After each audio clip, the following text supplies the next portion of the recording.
일본 고고학계나 중국 고고학계, 우리나라는 당연하고요. 이 무령왕릉은 굉장히 중요한 이 편년 자료로서의 이 위치에 있습니다.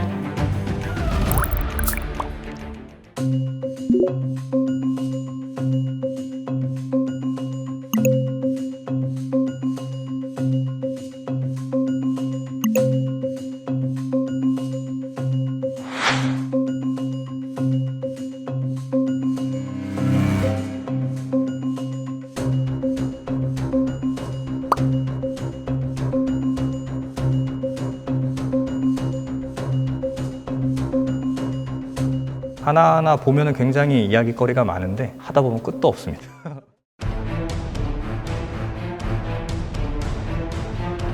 벽돌은 우리나라, 그러니까 한반도에서는 전통적인 무덤은 아니잖아요. 당시에 주로 쓰는 전통적인 무덤 양식은 돌무덤입니다.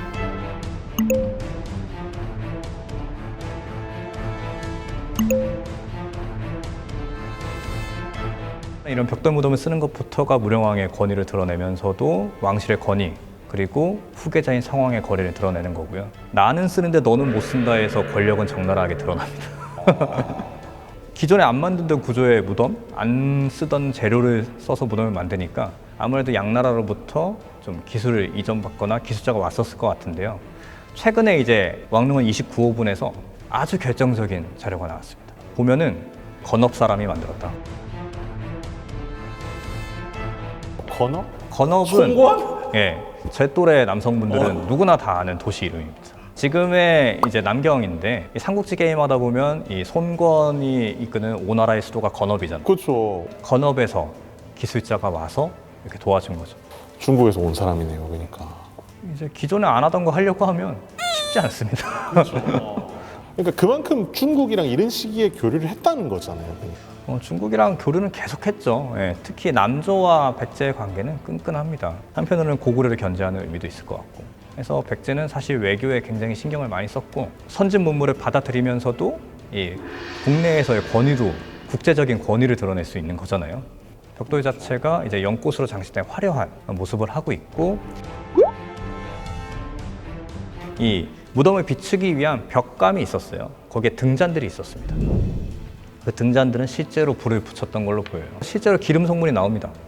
유채기름이나 들기름으로 좀 생각이 돼요. 이 등잔은 도자기거든요. 허연 색깔이라서 백자라고 처음엔 오해를 했지만 보니까 청자였습니다.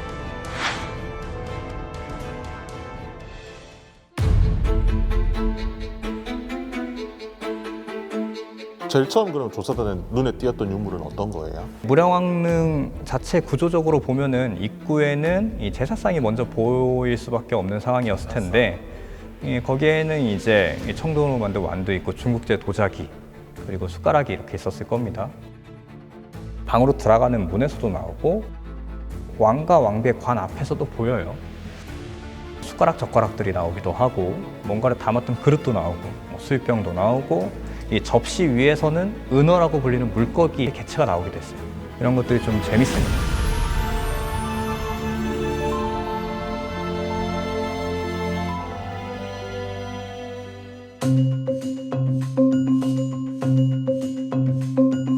이 왕과 왕비가 안장된 관 자체도 되게 화려합니다. 백제 사람들은 이 관을 꾸미는 거에 대해서 되게 좀 중요하게 여겼던 것 같아요. 이른 시기부터. 그것부터 세련된 거죠, 사실. 네. 진짜 시신이 묻히는 거는 제일 가까운 건 관이니까요. 그래서 이런 집 모양의 관을 만들고 아, 집 모양이네요, 진짜. 네. 그리고 여러 가지 화려한 관장식, 이 관정을 박아서 마무리를 하는데 이런 전통이 나중에 부여의 사비시대까지 이어집니다.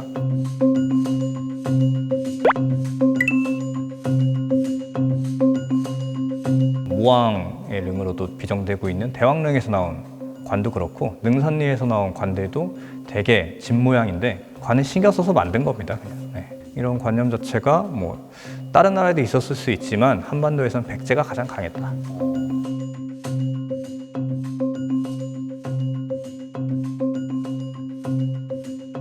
무령왕릉 곳곳에 연꽃으로 장식되어 있는 유물들이 엄청 많아요. 네. 왕비의 베개 받침이나 발받침도 있고 이 은잔도 그렇고 이 관장식도 이 연꽃이랑 관련이 되어 있습니다. 기본적으로 여러 가지 유물들이 있습니다만 개인적으로는 이 왕비의 관장식을 보면 이 현병이라고 불리는 요 꽃병에서 연꽃이 이렇게 확 자라납니다. 꽃병에서 연꽃이 연꽃이 자라나는 이렇게 착. 데서. 근데 연꽃이 뭐냐면 불교에서 연화화생이라고 하는 이 극락세계에서 연꽃에서 만물이 탄생한다고 하는 믿음인데 그런 것처럼 극락왕생을 좀 비는 의미가 있었을 것 같습니다.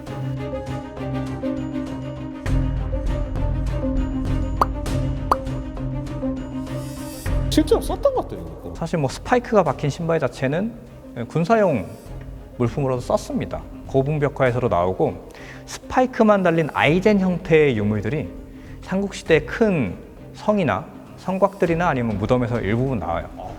그런 것들은 좀 무구로서의 의미도 있을 것 같습니다만 금동 신발은 실제로 사용할 수가 없습니다. 네, 이게 굉장히 무른 재질인데다가 이 몸무게를 버틸 수가 없겠죠.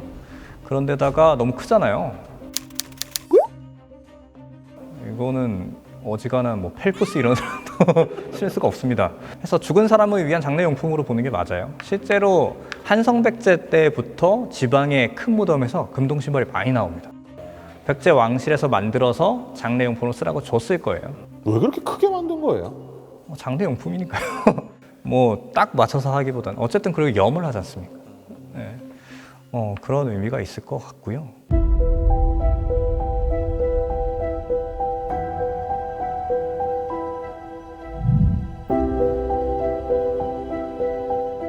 얼마 전에 이 금동대학로 보고 오셨을 텐데 금동대학로의 축소판이자 프로토타입이라는 생각이 듭니다. 어떤 면이 그런가요? 되게 잘 만들었어요.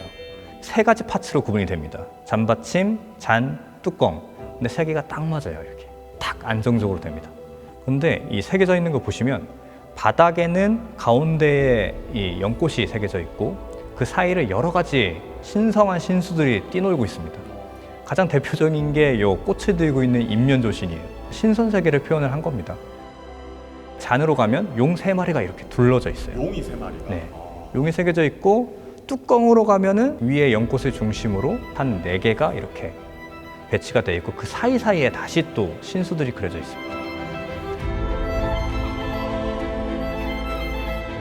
이 신선세계 그리고 이 연꽃이 표현되어 있는 선상세계가 이렇게 하나의 잔에 이렇게 구분돼서 이렇게 표현이 되어 있는 거고요. 이런 구성을 보면 되게 금동대학로하고도 굉장히 도상적으로 유사한 모습을 볼 수도 있고 이 사실 자그마한 유물인데 여기에 자신들의 생각, 사상, 정신세계를 고스란히 투영할 수 있다는 것 자체가 굉장히 수준 높은 이 예술세계를 가지고 있었다고 볼 수가 있는 겁니다. 사실 이게 하루 이틀에 하고 될 게 아니잖아요. 네, 이 본인들만의 명확한 세계관 하에서 만든 거고 사실 저렇게 잔받침이 있는 잔 자체는 중국에서부터 영향을 받았겠습니다만 세계관이 명확하게 표현되어 있는 잔을 만든다는 게 대단한 일이라고 생각이 듭니다. 뭐 만듦새도 만듦새입니다만 잔에 담겨있는 의미가 굉장히 크다. 그 사람들이 수백 년 동안 생각해왔던 이 사상의 흐름이라는 게 있잖아요. 이런 것들이 좀 집합되어 있는 유물이라는 생각이 듭니다.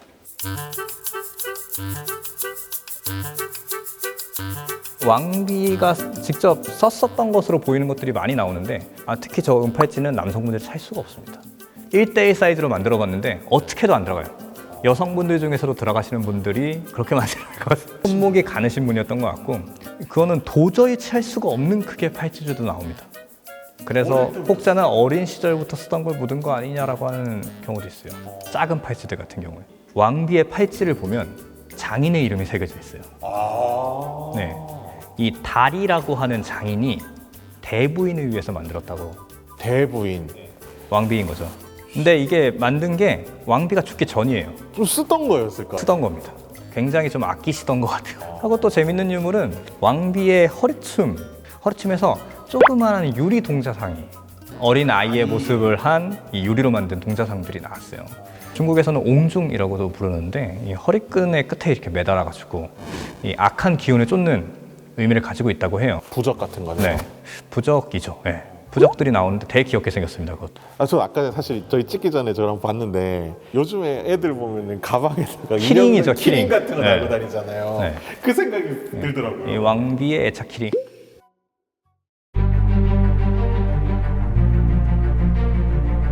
칼 자체도 뭐 사실 이야기할 부분이 많습니다. 이게 용봉문 환두대라고 불리는 이 칼인데 저는 백제 칼이라 그러면 칠지대 그게 생각이 나는데 그런 칼이 아니죠. 이 고리자루가 있는 칼인데 이게 환두대도라고 불리잖아요. 백제에서 좀 가장 이른 시기에 만든 것으로 좀 생각이 되는데 장식화되면서 거기에 용이나 봉황 이 장식되는 경우들이 많이 있습니다. 그걸 사실 결정판이라고 할 수가 있는 거죠. 정말 화려하게 생겼습니다. 이 용이나 봉황은 높으신 분들 상징하는 상징물로서 오래동안 쓰잖아요. 특히 용 같은 경우는 전통적인 동아시아 세계관에서 이 비를 내리기도 하고 물을 다스리는 존재니까 농사를 잘 되게 해줄 수도 있고 넘치게 해서 망하게 할 수도 있는 존재니까 중요할 것 같고요.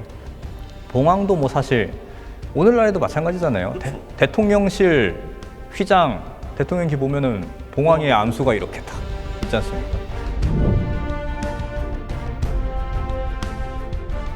근데 이것과 굉장히 유사한 것들이 이후에 대가야 쪽으로 많이 좀 가서 그쪽에서 많이 받아들인 것 같아요. 또 일본으로 또 건너갑니다. 일본요. 그래서 무량왕릉 환두대도의 이 도상과 굉장히 유사한 것들이 일본 열도에서도 많이 나오고 있어서 상당한 좀 영향력이 있었던 것 같습니다. 저 칼 하나가 그러니까 어떻게 보면은 이 동아시아의 이 하나를 엮는 그런 게 될 수도 있어요. 그렇죠. 뭐 사실 고고학에서 제일 어려운 게 그리고 가장 중요한 게 언제 거냐인데 무량왕릉은 언제 거냐가 연도가 딱 나오는 겁니다. 이거 무량왕릉에서 나온 거랑 비슷하게 생겼는데? 라고 하면 시기가 딱 나오는 거죠. 그래서 사실 일본 고고학계나 중국 고고학계 우리나라는 당연하고요. 이 무량왕릉은 굉장히 중요한 이 편년 자료로서의 이 위치에 있습니다. 쉽게 말해서 이 하나의 기준점이 되는 기준점인 거죠. 네, 명확한 기준점이기 때문에 정말 중요한 무덤이라고 할 수 있습니다. 말씀을 들어보면 생각이 드는 게 우리는 어떻게 보면 역사서를 우리나라 영토 안에서만 이렇게 생각하려는 그런 생각이 좀 있는 것 같은데 절대로 역사를 그렇게 보면 안 되겠네요. 이 왕릉 자체에 뭐 그냥 유물 하나하나 보는 거라기보단 크게 보면은 정말 다양하게 품은 이야기들이 많으니까요. 뭐 당시의 국제 정세를 좀 담고 있기도 하고 내부에 이제 백제인들의 뭐 세계관도 보여주고 정말 많은 이야기들이 좀 숨겨져 있다.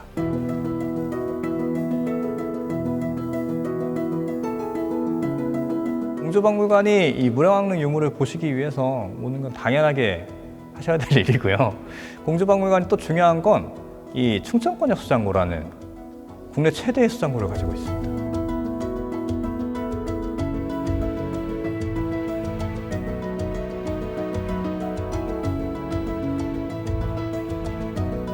개방형 수장고라서 직접 어떻게 유물들이 보관되고 있는지 이런 프로세스들을 보실 수 있어요.